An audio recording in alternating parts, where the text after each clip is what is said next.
Assassin's Creed Brotherhood is really an experience in speed and power in a way that Assassin's Creed 2 wasn't. Rome is the huge city. It's the largest city ever built by the Assassin's Creed team, so there's a lot to see and a lot to discover in Rome.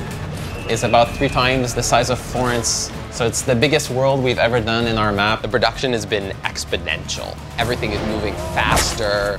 You can do more with the world. You can use more abilities. At the same time, Ezio is acquiring power. Ezio is much more mature, he's seasoned, he's experienced, and he gets to build his own Assassin's Order. You really have the feeling of playing the Master Assassin.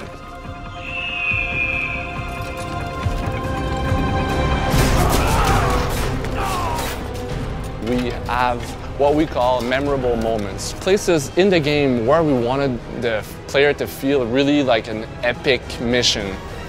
I wanted the player to remember each set piece and be able to talk about them with friends, not only next week, but next month. One of the biggest set piece that we have is the Castel Sant'Angelo, which is actually the main residence of the Pope. It actually took a whole team just to build that specific landmark. It's so huge. Many aspects of the game were actually very challenging. The horse is one of them. There's a good reason why we didn't do it on AC1 and on AC2. We really wanted to work hard on the horse and really improve the horse a lot, and that was a behemoth for us. Having the horse inside the city is something that multiplies all the problems you have with the horse, because then you can do free running, then you can do assassinations, then you can do hijacking. The horse was definitely a challenge. Personally, when I play Assassin's Creed Brotherhood, my favorite part is to be really stealthy. And what's nice about it is that now you have your fellow assassins with you. You can really come up with a plan, send your assassins on missions. You can call your fellow assassins to kill people around you who you want dead. Ezio just does it with this little gesture like they're dead. I mix it up a bit. I do like to do this social stealth action, like blade in the crowd type. Sometimes I just love to go in Rambo style and just kill everything. I like kind of barreling through things. I'm not a delicate player.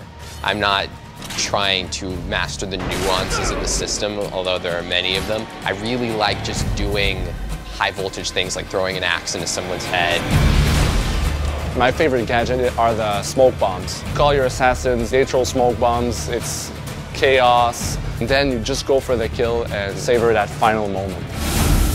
We've been toying around with the multiplayer idea for a while now, for a good 2-3 years. Having a multiplayer in Assassin's Creed game sounds weird because we're an action-adventure game, but it's something the players were telling us that they wanted to do. It was really important to give the player the same kind of feeling that he experienced in the single-player aspect of the game, but in multiplayer. It would have been easy to just slap on a deathmatch multiplayer, and I think it would have done a disservice to our core fan base. It had to be really smart. It's not a frag game, it's not a deathmatch, it's not how many people you kill, but how you kill them.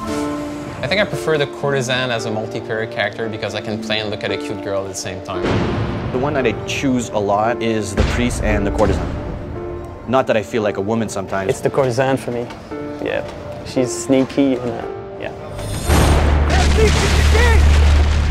I know you're there, Ezio, so consider this an invitation from my family to yours. For me, Brotherhood is about character and conflict. We actually based the whole story around the Borgia family, and they actually existed in real life. Their history is so rich, like they're so decadent, they totally control Rome, they had their hand over the papacy and everything, so it's like a really good example of how power can corrupt you. I worked very closely with a historian. Anything that's possible historically is allowed in the game. Paper cards! We're never going to have anything in the game that history directly contradicts. That doesn't mean that we don't imagine events that could have happened. Ready to go again? You don't need to ask. One should always have the freedom to choose.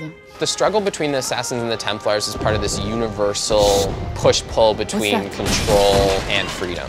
The Templars are all about control over the mass, telling people what to think, telling people what morals to have, what's right and wrong. And the Assassins represent freedom of thought, freedom of choice. A lot of gamers talk about how our endings are like cliffhangers, but I think the Assassin's Creed game, like any season finale, deserves such an ending. Don't forget, It's all about Desmond's ancestors. So it's all about Desmond's story going into a machine and reliving ancestors' past lives. What will be really racking their brains at the end of the game is that you can't really trust anybody. We really wanted to keep people on their toes, who's on my side and who's really not on my side, have the player doubt who his friends are and who his enemies are. It's really like a big conspiracy and you don't know who's a Templar, who is an assassin. That part is really true for Desmond as well. You start to see how messages from the past are being conveyed to Desmond in the present, and we're building to something really big.